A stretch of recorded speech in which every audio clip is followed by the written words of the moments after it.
This team that can bring me such joy when they're winning is going to make for the longest week of my life, isn't it? Until the Titans home playoff game Saturday. Regular season Preds games come and go, but how often do you get a home playoff game in Nissan Stadium in January? Preds lose 5-3 to the St. Louis Blues after achieving a season-high hot streak of 12-1-1. For the first time this season, the Preds have lost 3 in a row, and it doesn't come at a great time as it's only Monday night and the Preds still have 3 more games ahead of them this week. After a 4-game absence, Philip Forsberg returns to the Preds lineup, and boy have they missed him. They're going to need him, especially for the second half 41 games that will begin after tomorrow night's game versus Vancouver. Unfortunately, Matthias Ekholm can't return to the Preds lineup just yet, and in addition, Dante Fabbro will be out for this game, having sustained an injury in Saturday's loss versus Boston, so the Preds are going to be without 2 of their best defensemen for the next little bit. As for the game, the Preds do come out with the jump early, getting the majority of the shots quite a bit until the Blues finally get there first. The Preds with all the hustle, and they would get rewarded for their effort as play is in the Blues zone.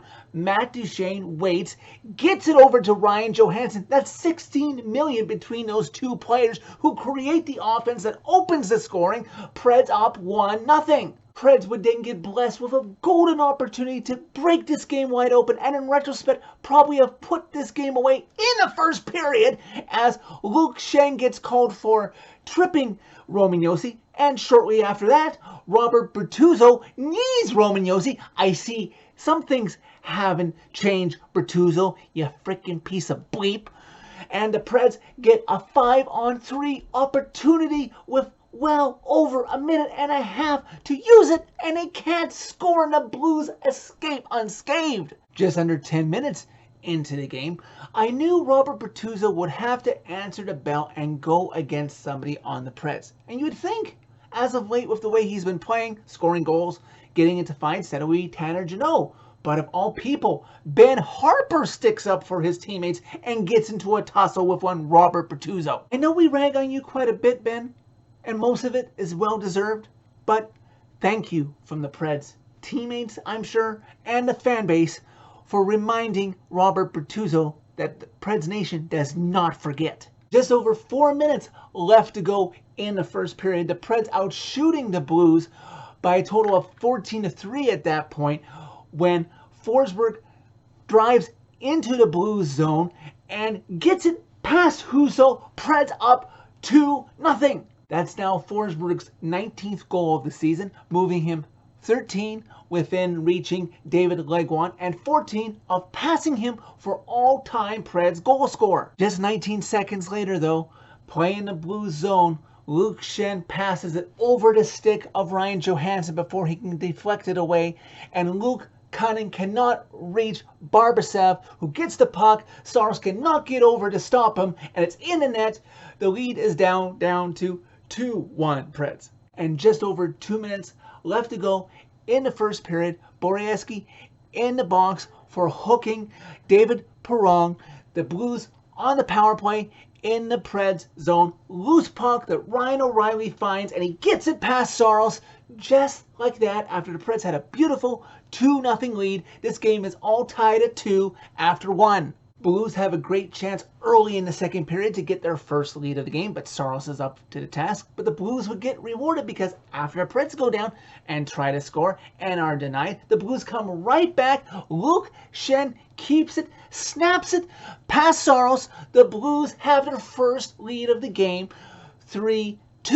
The Preds seemingly don't have an answer, and it goes from bad to worse as just about 5 minutes later, the play is in the Preds zone again. Justin Falk gets it over to Barbashev, who shoots it from distance past Saros. Blues up now 4-2, and I'm yelling at my TV, call a timeout, coach.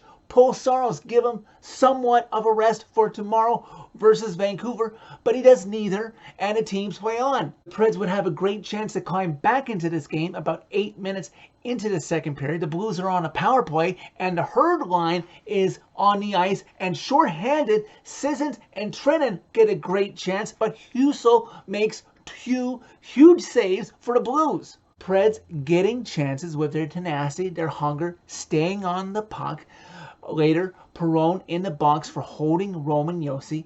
Preds in the offensive zone, but just can't get the puck either from distance or down low past Husso. With about 3 and change left to go in the middle frame, Matt Duchene has a great chance as he gets it to his backhand, and Husso makes a great stretch glove save, keeping the Blues lead at 2 after 2. Play is pretty even through the first half of the third period, but the Blues are unable to stretch out their lead, and the Preds are unable to get back into the game just yet. After the Preds are unable to convert on a Braden Shen tripping call, the Preds do manage some good line rushes into the Blues zone, including Philip Tomasino right in front of Husso, but he can't get it by him. Preds do keep pushing. Without the teammates that they have out of the lineup, they do not give up. Play in the Blues zone. Myers takes a shot on net. Rebound comes right to Janot. He gets it right back on Husso, and a loose puck. Husso cannot get this one. It comes right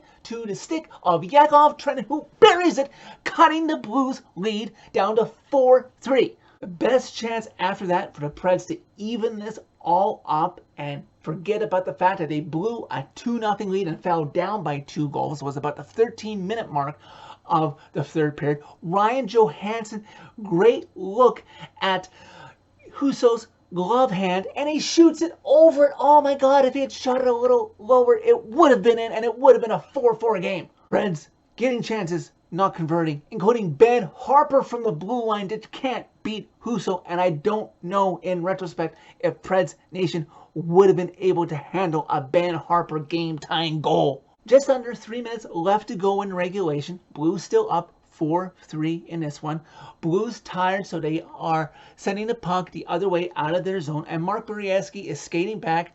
Assumingly, this is going to be an icing call as he skates a little slower as he gets to it because, you know, as a defenseman, when you're looking at the puck where you're going, you got to be careful about who's behind you if you're going too fast for an incidental contact or, you know, collision. So he slows up a little bit, assuming as soon as he touches it, it's going to be an icing call, but the linesman doesn't call it. So quickly, Borieski tries to get his mind back into the game, and he plays the puck out, trying to get back into the Blues attacking zone, but it's intercepted, and soon after that, the Blues have made it 5-3.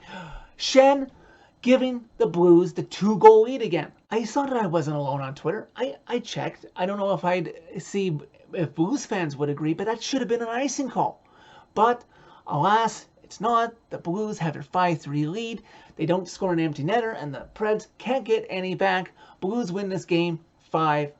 Yeah, that non-icing call, that should have been an icing call, wasn't great, but it wasn't the reason the Preds lost this game. When you have a 2-0 lead against the Blues in Enterprise Center, you cannot let them off the mat. Go for the kill shot. A timeout after it was 4-2 St. Louis would have been worth a try. Going 50% on a penalty kill tonight, not great. Going 0 for 4 on a power play tonight, not great. Going 1 for 10 on the power play in the middle of this 3-game skid, not great. And I'd wager to say that Saros is probably tired, as for the first time in his career as Preds starting goalie, in 4 games, he has allowed 3 or more goals for the first time in his career. Lions, you better start Rittich against Vancouver tomorrow. This week is still more than salvageable.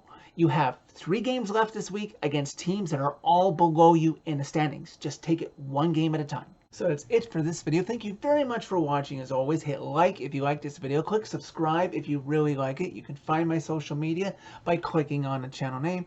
Tell all your friends about Redemption. And the Preds have hit a bit of a snag. Do they have what it takes within them to climb out of it before it becomes a real problem?